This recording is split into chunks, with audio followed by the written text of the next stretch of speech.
Sound check, sound check. 1, 2, 1, 2. Hey, I almost killed all my starter plants yesterday. I have like 10 seeds of this heirloom blue corn from the Ponca tribe. I don't know what to do with them, but I feel like I don't know if like this is the year to like make it happen. What better time than now? Give me a corner, Joey. I got some blue corn to plant. We'll make chips. Make like 2 dozen. I know, right?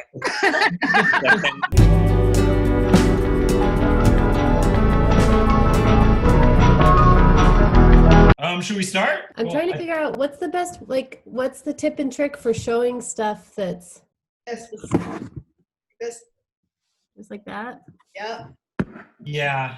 It's kind of hard, but you got it. Blair Witch it up. All right. Hey, welcome to my studio. I'm Paige Reitz, and this is my sewing room. It's an attic that I took over with all my sewing stuff. So here we've got the most important spot, which is this cutting table. And then over here, we've got our very important ironing steaming station. And then we've got our machine, Serger, literally the worst sewing machine right now. My nice one broke. I'm using my sister's cheap singer. It still works. And then just a bunch of storage. And then this monstrosity, which is my awful solution for storing all my patterns. Yeah, up here I do a lot of sewing. I mostly work on clothes. Lately I've been making a ton of masks for people. New Corona life, making these fun little things.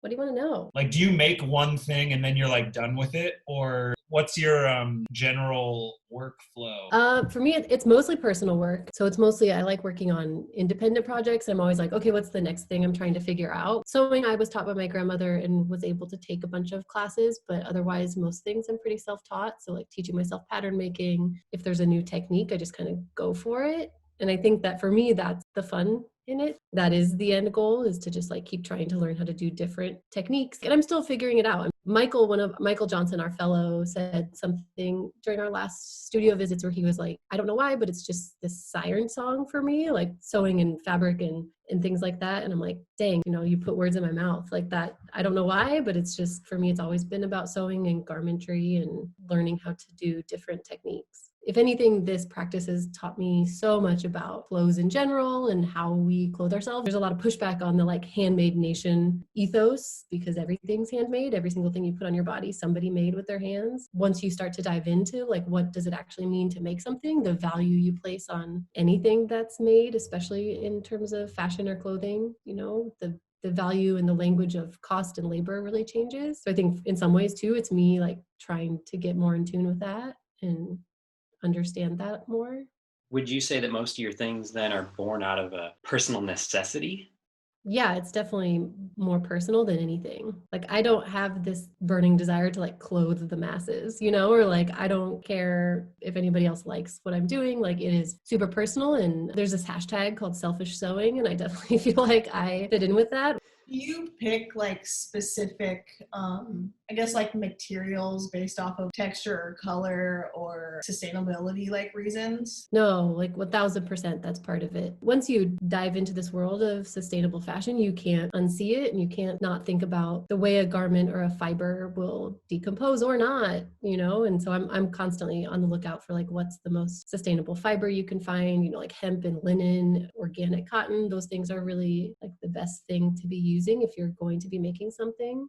I don't even like washing things that are polyester, like every time I put my yoga pants in the washing machine, I'm like, oh my God, like what this is doing to the environment is so bad. Every time you wash anything that has a plastic in it, like a polyester, a spandex, it releases microplastics. Then those microplastics get into our water stream, they get into the ocean, they get into our drinking water, they're finding microplastics in fish and birds, like all the things that then we eat. If something's a microplastic, it never fully decomposes. Whereas anything that's a natural material is not going to, it's going to decompose, it's going to turn back into dirt eventually. Paige, it's interesting because like knowing you and knowing your commitment to social justice and environmental justice, you can hear how both of those play a direct impact into your practice. Mm-hmm. Have you done any kind of diving into those intersections with like thoughts at all, or do you just find that they just kind of layer themselves naturally in the work?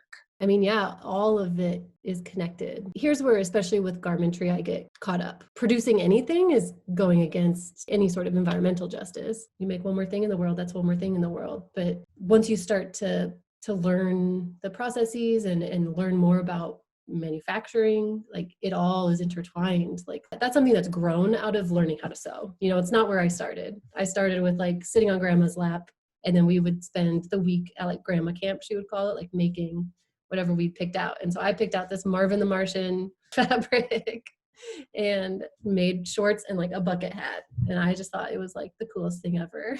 That nobody looked cooler than me. We need to end. Oh yeah, I was just gonna say thanks, Paige, for talking and showing. Yeah, thanks for coming by. Wear your masks. It is so comfortable. She makes a great mask. Wait, I'm gonna get mine. Sarah and Joey, you still have yours coming. Oh, I was like, huh? I want like a clown face mask. Oh God. Clowns aren't scary. They're just doing their job. Why do I have to tell everybody that? Thanks for sharing. Yeah. Thank you.